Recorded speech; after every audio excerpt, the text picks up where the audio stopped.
Hello and welcome to the 10th episode of The Perfect Game. We're continuing with our Midlands Open series this week, in which we've got round 2 with Rob playing Khador against Jake playing Cygnar. My name's Jacob and I'm playing Circle. Hi, I'm Rob. I'm playing Khador on the screen in front of you. And I'm Chris and I play Crix.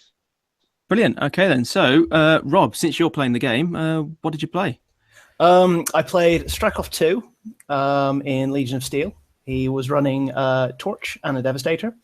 Then, along with him, we had the mighty Ulan Kovnik Markov, an Iron Fang Kovnik, the Great Bears of Gallows Woods, and then 3 full units of Iron Fang Pikemen with their unit attachment, which we're taking for free.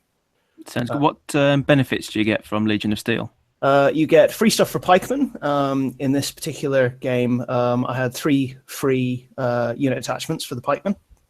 The Iron Fang Solos and the Great Bears of Gallows Woods get countercharge, and then one of my small-based Iron Fang units gets to advance move, which in this list is either the Great Bears or one of the units of pikemen.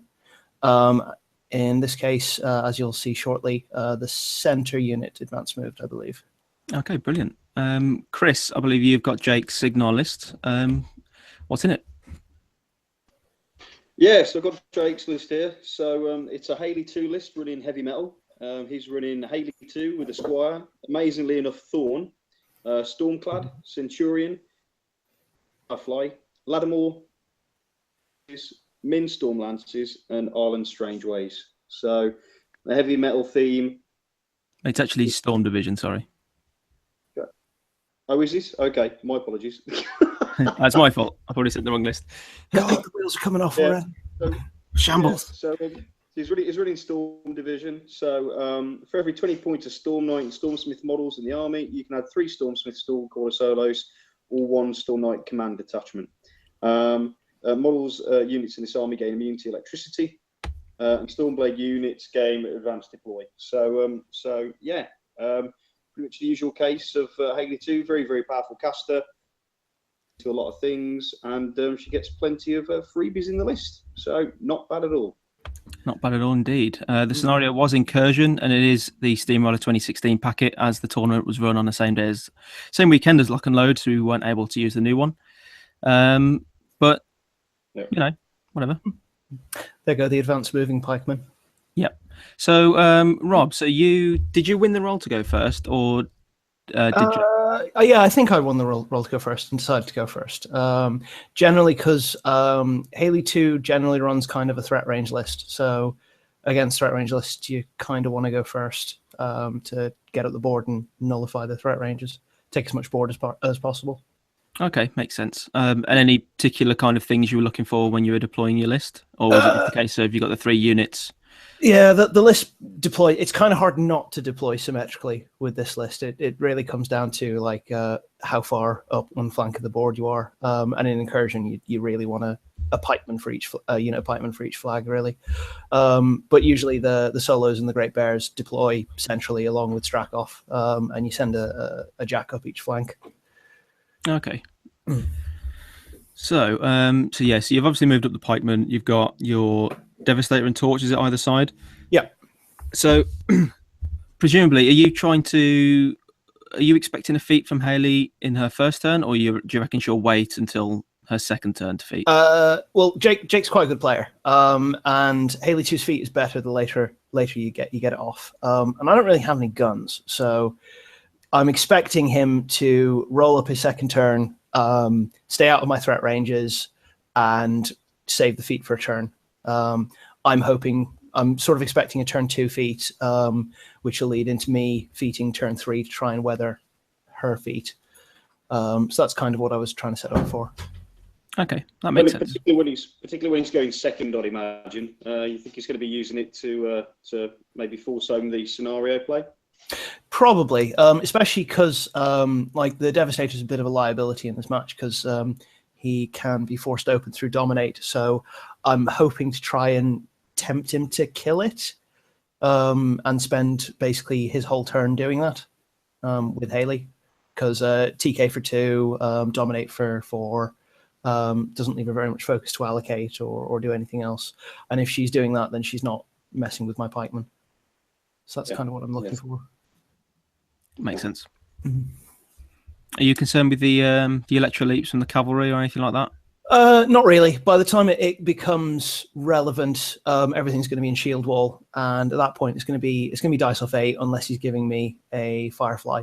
So I'm not super worried about it. It's not enough to actually change my plan, especially because the central unit, even without feet, is going to be, because they're going to have inviolable resolve. They're going to be armor 20, which is basically reads immune to electro leaps. That's fair. Yeah. Yeah, I'll give you that. Do you think terrain played a part here at all, Rob? Yes, a bit. I mean, the central forest mattered. I'd say apart from that, probably not really. Although, actually, the pond on the bottom side of the table was helpful in blunting his storm lancers because they don't get Pathfinder. So a bit later on, I'll put some pikemen on one side of it with the intention of forcing him to have to come around it, because I can charge over it with Relentless Charge, but he can't, or rather he slows down doing it. Yeah, that's fair. That's a good play. Yeah. Okay.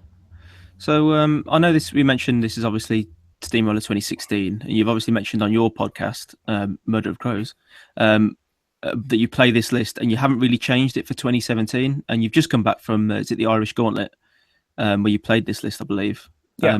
Any changes at all to it? No, this list plays really well in 2017. It's really fast. It has a lot of scoring elements. It has a lot of contesting elements. And I over the 5 rounds that I played, I actually played this list 4 times and won all 4 of them on scenario. Oh, fair enough then. So pretty good. It's Yeah. one thing we just seem to be noticing immediately. I mean, I'm playing like a Coven Dark Host list at the minute, and I know that seems to be the new hotness amongst Quicks players. But just having like massed troops who can actually take a bit of a hammering and then just come in and contest zones and then go, you've got to come in here, you've got to contest it, and whatever you put in, we're going to take out. I think it's just really, really strong. So I think it's definitely suited. Also, like having a variety of scoring elements is really vital, and not because some of the scenarios are so wide and far flung. Like units tend to be able to contest a lot better than say jacks.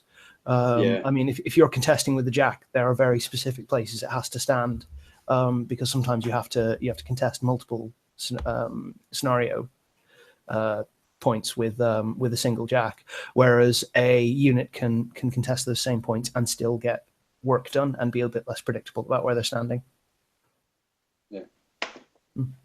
Yeah, makes sense. Yeah. Here comes the Centurion. Hate that thing. Uh-oh. Doesn't everyone? Yeah.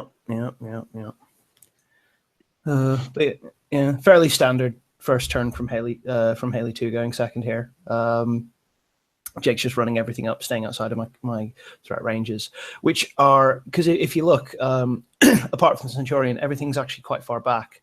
And that's because Strekov 2 is quicken. So any of those 3 units of pikemen can, at the drop of a hat, or at the drop of 3 focus anyway, be speed 8 and be threatening 13 inches, which is quite a long way.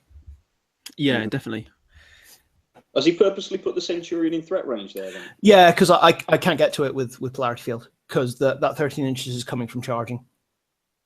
Okay. So with Polarity Field up, it's pretty safe up there. It's Centurion is the kind of is an incredible piece for a scenario and for just taking board position, because it reduces your opponent's threat ranges. Bloody signal. Yeah. We're just looking here at the moment. Jake's confirming whether the red pikeman behind the forest can see this one Stormlance, which we both agree can't. So I know that Jake's other list was Cara Sloan. Did you have any kind of thought that you might drop that, or did you think that because you can potentially drop this list, he might not have enough firepower to kind of get through it? So my sort of thought process going into the list matchup was basically Haley doesn't have a Stormwall or a Cyclone, so I'm dropping pikemen. His other list being Cara Sloan didn't really matter to me. I mean, if he drops, I think if he drops Coruscant into this, he loses because there's too many pikemen. I'm too fast. He gets one round of shooting at me, and then I'm jamming him. And what I'm looking not to see with these pikemen is things like covering fire, things like clouds that deal points of damage when you go through them. That sort of like control piece. Because he doesn't have any of those things, I feel like I can drop this pikeman list into it. My other list was a Butcher 3 list, which probably would have done all right, but I feel like he has enough armor cracking and enough speed that he's going to take 2 jacks off me, feet, and then take another 2 jacks off me. So I thought this list was better. Yeah.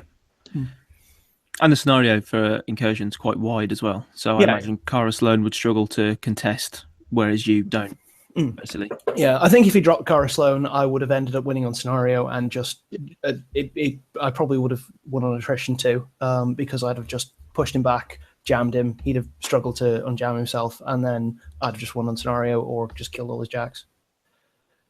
You're just starting your second turn, Rob, by the looks of it. I don't know if it's the camera angle or what, but it looks like the top unit of pikemen is a little bit, probably not as aggressive as the others. Any particular reason why they were it's not as aggressive because all the storm lancers are over that side.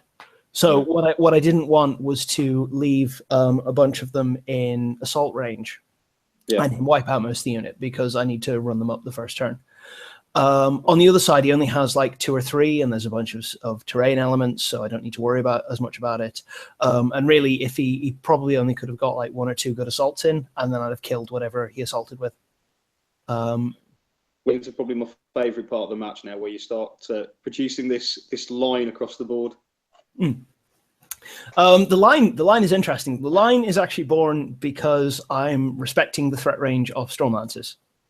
That's where the line comes from. So the front of that line is, I think, just inside the threat range of one of the Stormlancers. The Stormlance by the forest can't see anyone to charge, and the one by the wall can't make his charge because he'd have to go over the wall. So what I'm trying to do is I'm trying to project threat onto the scenario to force Jake to feet, without actually giving up much to him, or as little as possible. I want him to walk forward and shoot pikemen rather than charge. I think the one thing that you were missing is setting them all up in a big line and then just declaring at the top of your voice, "This is Sparta." Well, we were making jokes about it, but it was Trump rather than Sparta. Trump. I believe Jake goes at some point around here. I'll say, "Calm down, Donald. Calm down."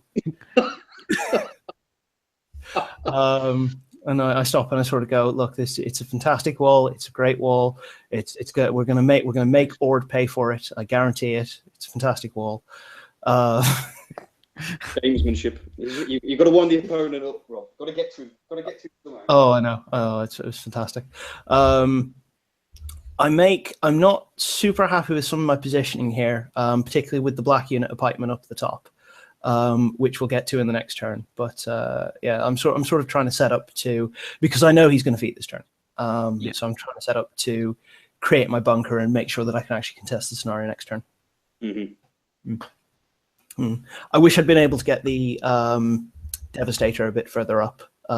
If I'd gotten base to base with the flag, he'd have had to TK it as well as dominate it, but unfortunately Khador Jacks are slow. Boo hiss. Yeah. So what armor have you got the pikemen up to at the minute? So most of them are 18. The center unit, the center like bright red unit, is 20 at the moment because they've got inviolable resolve up. So, and that's more to I'm not expecting them to stand up to charges here. I'm expecting them to survive trivial shots and electroleaps. Electroleaps, yes. So what's the electroleaps up to? Is it just 10, or does Lattimore add to that? It's 10 unless Lattimore doesn't add to the electroleap. She adds to the shots, the straight shots. Oh, right. The Firefly adds to the electroleaps, and even then it's still dice off 6. And the ones that he'd probably get the bonus on are the ones with inviolable resolve on. Yeah, okay. And if he does that, he gives me the Firefly, and I'm pretty happy with that. Yeah, because the Firefly is at the top of the screen, isn't it, at the moment? Yeah, on the wall. So what I really want him to do, and which I didn't think he would, but what would have been gravy would have been if he'd spent his entire turn dealing with the Devastator. That would have been great because it's out there as a massive bullet magnet. Yeah. Because this turn the pikemen are somewhat vulnerable. Next turn under Haley 2's feet, I'll counterfeit, and the pikemen will be quite a bit more sturdy. yeah, do they go to armor 21, 23 on the environmental that's unit? right. That's right. With tough as well. Yeah. Yeah, that's pretty good. So what's it doing now? Sizing up the Centurion going down to that jack on the bottom part of the screen? I think he was looking at it. I think he decided in the end that he'd have had to commit too many resources to it. Like he'd have had to abandon Haley on the top. He'd have had to abandon the top flank with Haley to do it. He'd have had to TK probably temporal acceleration and possibly TK Thorn forward because the Centurion's only got a 9-inch threat base. So maybe the TK and that would have done it. I believe he is TKing Torch away. Naturally. Because Torch actually has guns. I've discovered that playing this list. Oh, no, he's come closer. Okay. Come closer, my pretty. Yes. Interesting. Does if he dominates the Devastator, does he have to actually make the attack for it to open up? Yeah, that's right. So if it's outside of if he just dominates it, if it's outside of 5 inches of of one of my models, then he can't attack one of my models to open it up. Cool. Yeah. Favorite tricks with a machine wraith.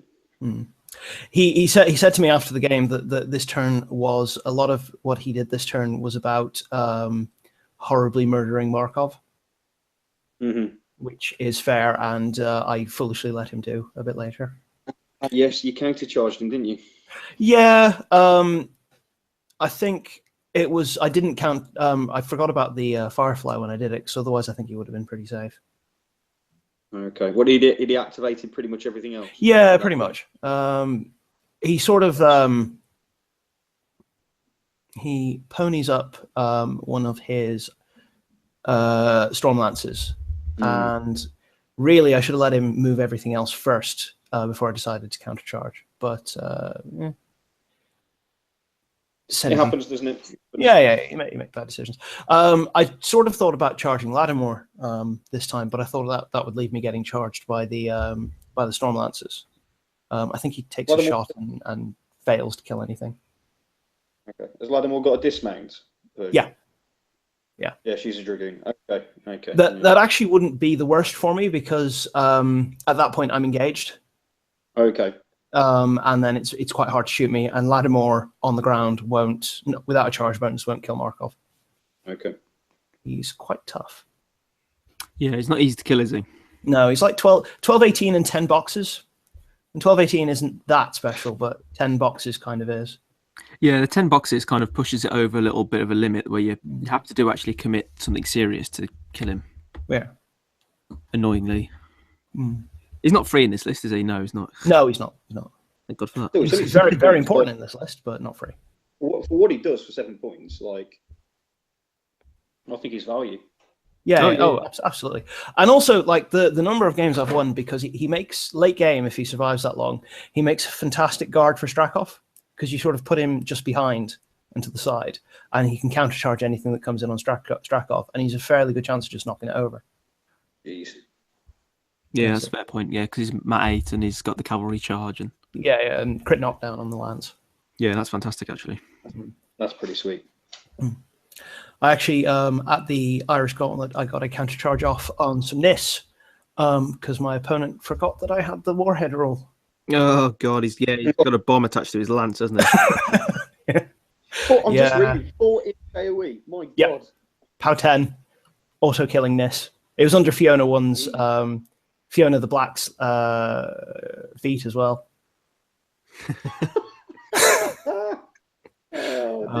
So yeah, here I countercharge, and the reason I countercharge at the time is because he's already given just an advance order, so he's not charging.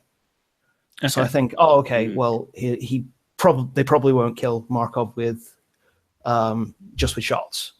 But I forget about the Firefly. Oh yeah, which is now right next to Lattimore, isn't it? Yeah. So now they're dice off 2 on their shots, which is a bit grim. Like he probably survives dice off 4, with 4 shots. 4 shots. Yeah, it gets dicey. Yeah. Are they rat 7 with Lattimore nearby? Or Yeah, that's right. Yeah. Okay. So they're at 7, so they need 5s. The dice off 4, so it's a bit better. Yeah, it's certainly better than dice off 2. And there it goes. He's gone. Which is it's a bit of a blow. That's the first major mistake I make. If it sort of blunts what the list does quite a bit, because it means that I can't countercharge my own models anymore. It also means that he gets the Ironfang Kovnik, and that's also a blow. Oh, he got the Kovnik, did it as well? Yeah, he shot the Kovnik as well. So there's now also no knockdown. My no knockdown's gone as well, which is kind of okay. Yeah, I've noticed a few times playing against this list that if you start getting those kind of key solos that are sitting admittedly behind 30 pikemen, then a lot of the power of the list kind of does go away. I mean, it's still good, don't get me wrong, but the ability the tactician ability is fantastic for this list. With the I mean, really, if I'd been playing this a bit smarter, and I've learned quite a bit about the list since, Markov would have been stood behind that cloud. Yeah, there was no need for him to be all the way up there. I was greedy with counter charges. Yeah, I suppose you're right though. If the Firefly wasn't there, maybe you could have got a nice Stormlance out of it. Yeah. And still lived. Yeah, and getting rid of a Stormlance before Haley 2's feet is just money. Well, yeah, anytime you can get rid of one, because there aren't that many on the board, to be fairness. So every time you can kill one, it's always good. Yeah. So here he is getting some pikemen, which I'd kind of expected, to be honest. He polarity fielded before he went, so I couldn't countercharge. Good move. Yeah, which was what I was expecting, but there was always the chance that he'd forget. Yeah. Although, if he had have forgotten, could you have got anything to him now that you've lost the tactician? Maybe a Great Bear? Yeah, maybe a Great Bear. Maybe a Great Bear or 2. It depends. He came close enough that if I'd had them right into the cracks of the line, then yeah, maybe. Okay. Yeah, it's not as impressive though without the Kovnik there as well, because then they're precision striking as well. Oh yeah, good point. Yeah. So it's one of the things the list does quite well into melee battle group lists. You send in a beast into the lines, it gets countercharged, and I cut off its spirit or its cortex or its main spirit or its main weapon or whatever. Yeah. Here we're just talking about Electroleaps, and I'm pointing out that the Electroleaps actually go to the flag. Yeah, which always gets forgotten. Yeah. Weak tech. Yeah. So. Poor Torch, he's getting charged by dudes. But that's about right. And Khador Heavies are pretty durable. Did he get much damage on it that turn? You know? He got a bit of damage. I think he knocked out movement or something, which is not super important because Torch is really there in this game to contest the scenario. He's there, so I have scenario presence without committing pikemen to it. Torch's gun, is it a spray? He has 3 guns. One of them's a spray. Yes, 3 guns. Yeah. He has his 6-inch spray, which is a flamethrower, and then he has 2. He has the Spriggan's gun, so they're range 10, POW 10, 3-inch AOE, and he can choose to fire them and just place a 3-inch AOE within his line of sight and range, which strips stealth and lets you see through clouds. Oh, yeah, I remember now. Yeah. That's kind of why I've got Torch in the list, because he gives me some cloud ball tech. Yeah, that's pretty good actually. In the last game of the tournament, I actually assassinate Haley 2 with Great Bears because Torch manages to drop an AoE on her to let them see through a cloud. That's pretty good. So it's back to your turn again now, Rob. Jake's just scored a point. I'm assuming the flag where Lattimore is. Yeah, that's right. So what's the plan? So the plan is I have pikemen far enough back that they're actually out of feet. So the plan is to horribly murder some Stormlancers. Put the Devastator back by the flag so she's got a TK him out again, possibly engaged, and just do some work, counter feat. So I've still got some pikemen left after the feat turn, and try to start coming back into scenario. Is this what you were talking about before we were recording, where Haley was a bit cautious on her feat turn? Yeah, so I think she could have been butted up against the back of that forest, and she'd have caught far more. Yeah. And there would have basically been no way for me to get to her, because I can't see her, and I have Relentless Charge. I don't have Pathfinder, so I can't just walk through the forest. Yeah, and even if you did walk through that one pikeman that could have maybe got to her, he can just telekinesis himself away anyway. So it's... yeah, exactly. So it's So as it is, he let me get some work done. And my next major mistake, and the reason I didn't like the positioning on the black pikeman, is coming up in a minute. Okay. Yeah. These pikemen, their mini feat, is it the reposition? Yeah. So they the mini feat reads that they gain reposition 5 for their activation, and that at the end of their activation they are affected by Shield Wall, and their previous order expires. Okay. So it's really useful because it lets you run in Shield Wall, which is very useful sometimes, especially with Strakov's feat. And it also lets you sort of hit the front line and then reposition deeper after you've killed that stuff. And under Haley 2's feat turn, it lets you move around almost as far as you could have normally anyway, because you can advance and then reposition into Shield Wall. Oh yeah, okay. Yeah, that's pretty good. Yeah. So on the bottom flag, you couldn't quite get rid of that last Stormlance Boo Hiss. I couldn't quite get a charge off on him. I only had about 3 or 4 pikemen to charge with. But an engaged Stormlance is one that's not doing very much anyway. True enough. Yeah. Yeah, and you've killed the other members of that unit, so... Yeah. So, yeah, Strakov's activating now, or I think he's activating now. He's feated.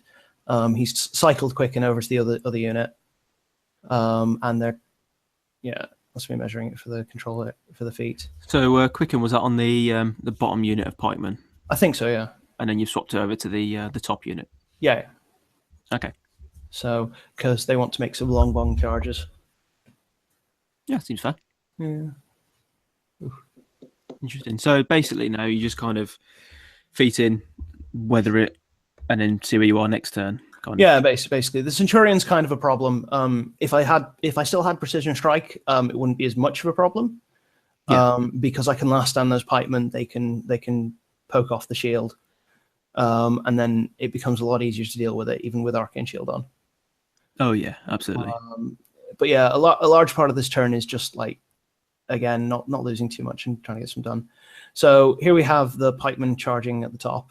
So I get 2 in on Lattimore, and I get 2 in on one of the other ones, I think. So there are about so there's like 4 pikemen on that side as well that were out of the feat. Yeah, they're gonna the very back line was out of the feat. Which was huge. Yeah. And then I fucked it up. I'll tell you what, I've done this so many times. I really have. Yeah. Like, and then I and there was no reason that he had to be there either. I don't know why, because the commander is the pikeman who's closest to the screen. I roll the dice for the first one, and Jake goes, "Oh, they're out of command." And I go, "Well, fuck, they are." So they can't make their plans. Oh yeah. Yeah, which was annoying because that's like I probably dismount Lattimore. I probably kill that Stormlance at the top, and it just swings things quite a lot. So that's me repositioning. Are they still affected by your mini feat? So I mini feated before I charged, and they completed their charge. Yeah. And by the time they went to do their reposition, they were back in command. So yes. Okay. Cool. Yeah. Because it was just a real ball ache. He could have been down 2 or 3 Stormlances, including Lattimore. Then on that absolutely. And in retrospect, I shouldn't have even have charged Lattimore. I should have got another Stormlance. Because she's not the hardest thing in the world to kill, but I could have just tied her up, and she kills whatever she's a melee with, and big whoop, she's killed a couple of pikemen. Yeah, but never mind. He shiv and burn. Also, the very top pikemen are not in feet because I was hoping to reposition them back into the feet, but obviously I didn't kill what I was engaging, so I couldn't. Oh, yeah, because you didn't make the attacks. Okay, so yeah, I suppose one mistake's kind of cascaded a little bit there. Yeah, it's a pain, but well, we carry on. Yeah, so you've contested all 3 flags at least, and it's back over to Jake by the looks of it. So interesting. He's got a lot of pikemen to deal with now, though. Yeah, he's got a lot of high armor, tough pikemen to deal with because feet's up as well. He's got what six pikemen he's got to deal with on the bottom, and potentially a jack as well. I think Torch is in 4. The object. Yes, he is. Yes, he is. I positioned him to be within 4. Cool. And then God knows how many pikemen he's got to deal with on the centre flag.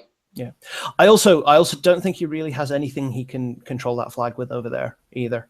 Yeah, like he'd have to get Thorn over there, and he needs. I think I was pretty certain he was going to use Thorn to disrupt Torch. Mm-hmm. Again, just using my jacks to bait out attacks. Yeah, it can be too juicy for people to kind of pass up on when they can see a jack and go, "Oh, I can disrupt that guy." The number of times I've played Haley 2 players as well, and they've seen a Devastator and they've gone, "I can open that thing up," and I go, "Yes, you can. Go ahead." Yeah. You do that. It'll be great because it's for focus that's not being spent killing pikemen. Yeah, and it's the pikemen that do all the work. Yeah, sometimes the jacks, like I've had Torch clear zones with his guns. I've had the Devastator and Torch kill casters with Last Stand on them, but they don't really do any work in the beginning turns of the game now. Yeah, I suppose you kind of you're kind of killing everything with the pikes, and then obviously when the pikemen are gone, then they've got to deal with 2 Khador jacks. Yeah, so exactly. Yeah. So you're sort of, and especially in a game like this where I'm playing more conservatively with the pikes, the jacks are sort of my vanguard. Yeah. Because they and whereas when I'm playing a game where the pikes are sort of flying up the board to jam things, like when I'm playing into gun lines, the jacks tend to anchor the list a bit more. Yeah, makes sense. Yeah. All right, Torch is disrupted. Yeah. Sad times. What's going on over there? Oh yeah, I think he just spends the turn clearing pikemen. I mean, there's nothing else he can do. No, exactly. Yeah. He doesn't deal with the Devastator for ages, which is the right move on his part. Like there's literally no point in killing it. Like you can just dominate away, not spend the resources, and just continue punching pikemen. Yeah. Yeah, I suppose he's not forced into trying to deal with it the conventional way, like a lot of other factions would be. Yeah. He has the tools. Yeah, because Haley too. Exactly. Bitch.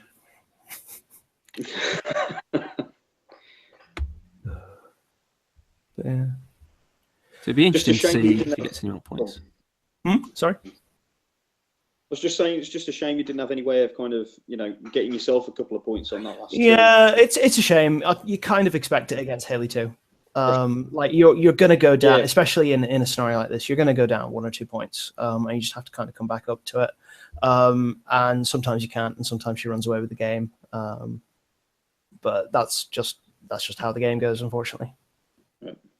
So left flank's not looking too great at the minute. No, not really. But then also, I was kind of aware that the left flank would be difficult because that's where the weight of his troops were. Yeah. Sure. So that's kind of why I'm still a bit gutted that I didn't manage to get those charges off, because if I collapse a couple of Storm Lancers there, that's like a whole two models activations he loses, and then I'm in much better place, and I can contest that flag for longer. He's dominated in TK and Devastator back out again, I'll take. Yeah, basically. Yeah, I think he just dominates because I wasn't super near the flag. So he doesn't need to. He TKs the Stormclad a bit further into the forest so it can come out the other side. Oh. It seems like if he puts that Stormclad into those pikemen, though, don't you just kill it with the Great Bears? Yes, and spoiler alert. Sorry. Ruiner. What have I done? No, that's a different Jack.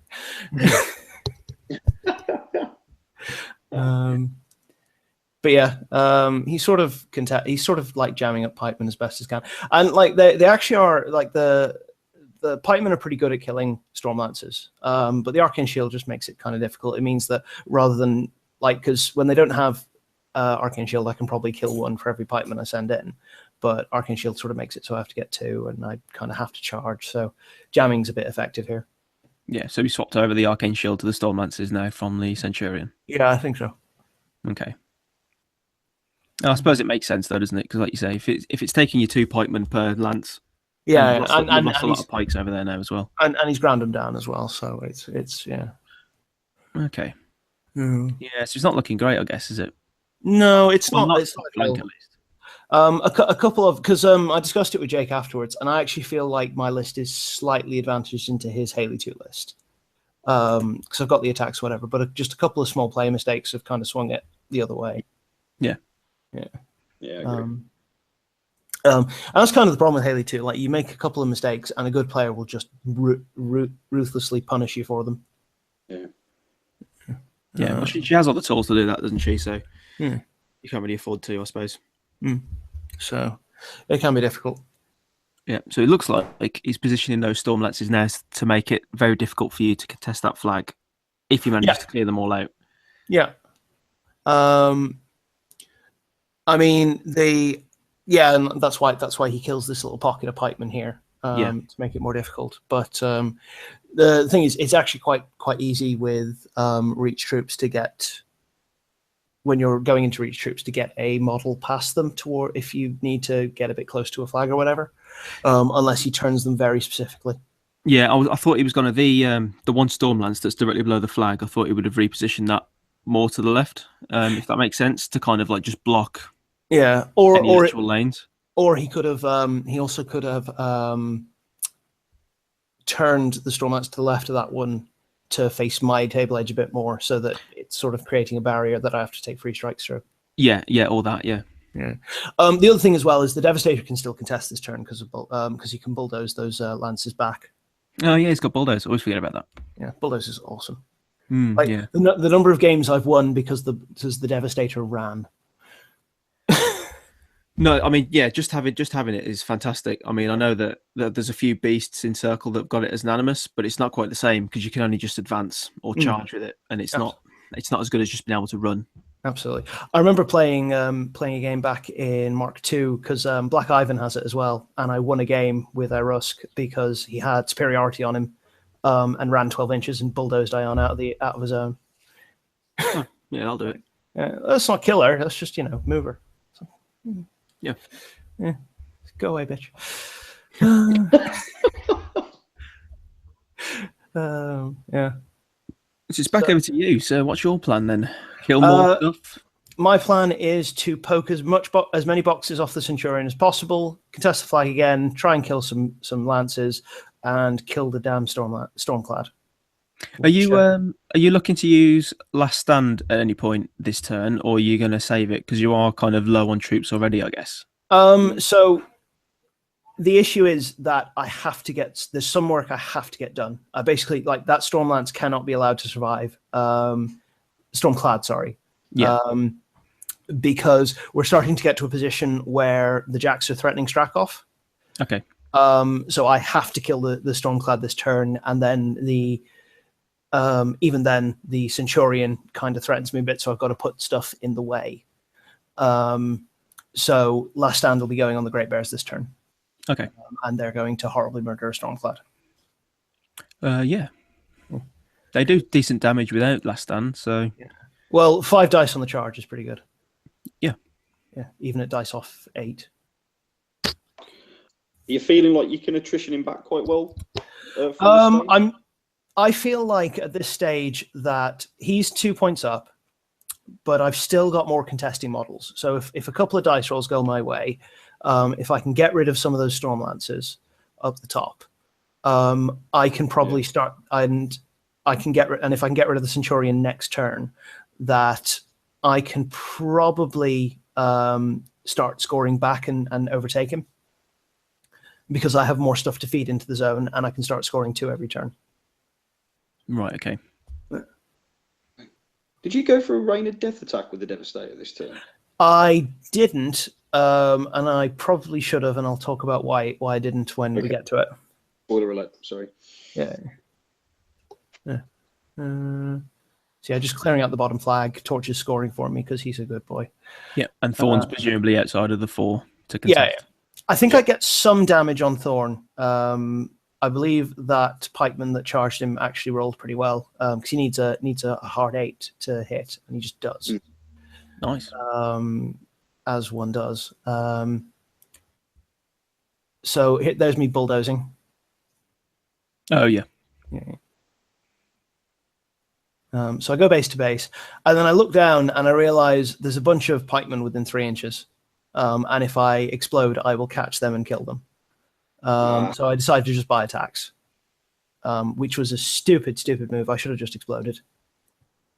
Because I believe they've got Arcane Shield on at the moment. So I'm dice off 4 and I need 7s to hit. I don't think I hit a single attack.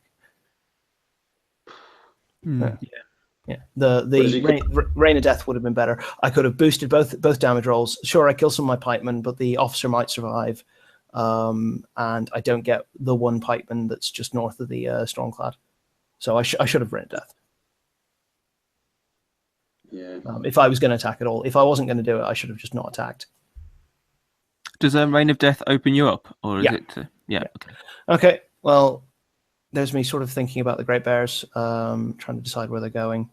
These pikemen activate first and poke some stuff off the... Yeah. So presumably is that last stand next to the Pikemer, the Great Bears, is it? Yeah, it is. Yeah. Okay. Did he polarity field with that Centurion last turn? Do you remember? No, he spent all his focus buying attacks, Okay.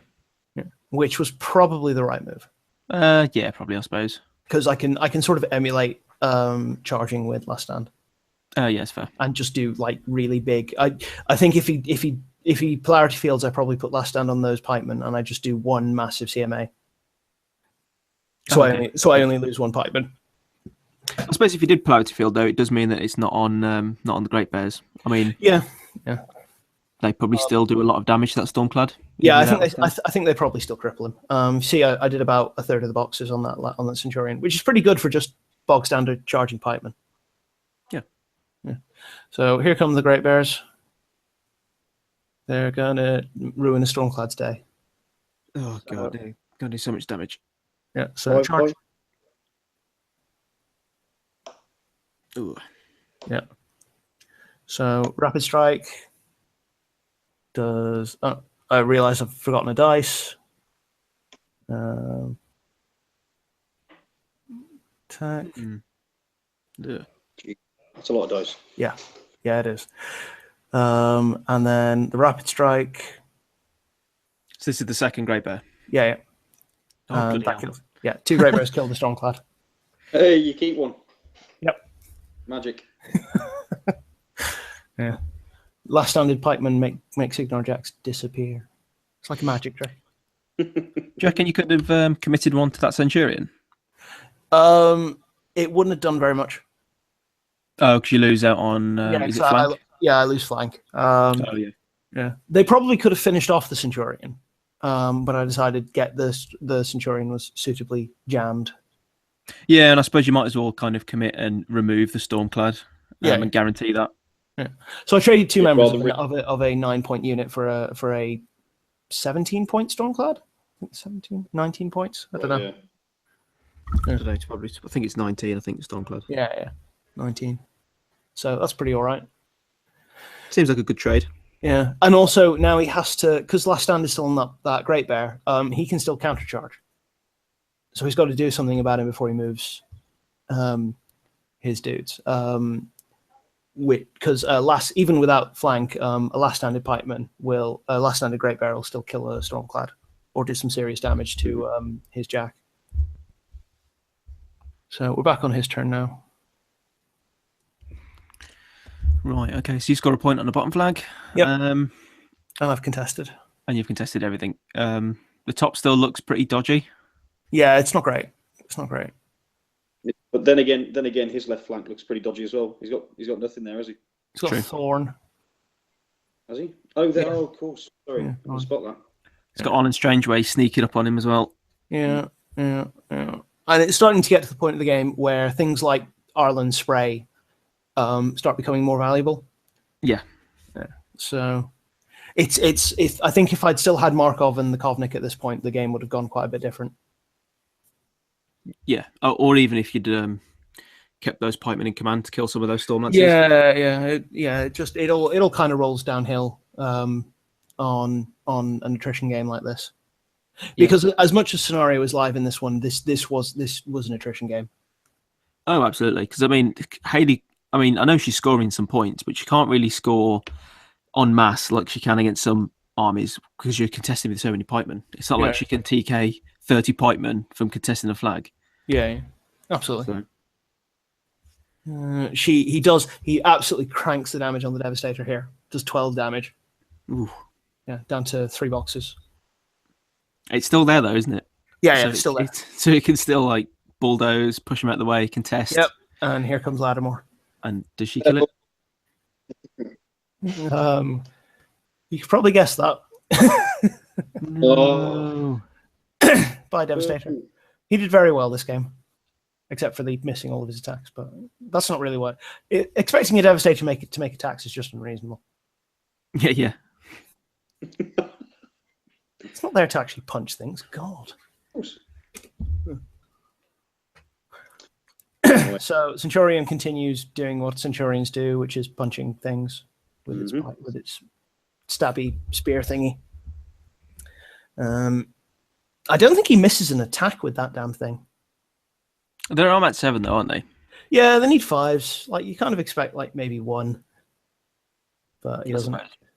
So Thorn goes in. He's going for that juicy disrupt again, is he? Yep. As one does. Why not? I think he also shield bashes a random pikeman. Yeah, I suppose at this point the disrupting torch is actually probably a good play. He's still contesting. I think he has to. Again, like I expected it. But if he doesn't, then Torch. And the amusing thing is, Torch has sprint with Strakov. Does he really? Yeah, so he could kill Torch and then sprint back onto the flag. Yeah, that's pretty cool. Yeah, he's a pretty good scenario piece with Strakov. So back to my turn. I think not got a lot left on the table. No, it should be 3-1 at this point. So yeah, a bit dicey. Yeah. So I'm sort of looking for his arcs to see if I can get some stuff into his back arc, because it would be nice for him to be def 11 to whatever I hit him with. Yeah. Oh yeah, absolutely. Yeah. So you're both running pretty low on time at this point. I mean, are you still looking to go for the scenario? I mean, I suppose Haley's you can't really get to her. Yeah, I am still looking to go for the scenario, and I still feel like I've got enough time because, well, I don't have a lot of time. I also don't have a lot of models. Yeah, that's fair. Yeah. And this is, and again, like running an infantry brick, you always burn time on the first couple of turns. Yeah. And then, so the 3-man CMA needing 5 to hit misses. Thorn dodges because he's a prick. So I'm sort of looking, and I only really have one option now. Last stand Strakov, send him in. No, armor piercing guns for the win. So yeah. So Strakov boosts a shot into him, actually connects. Yeah. And he's def 15 in melee. Yeah. Because I've got back arc on him. Now I'm dice off 2. So I boost damage, crank the damage, and take out his movement. Exactly. To the box. So now the other 2 pikemen are shooting, instead of shooting at defense 15, are shooting at defense 7 or defense 9, and they just crank the damage and kill him. And he's gone.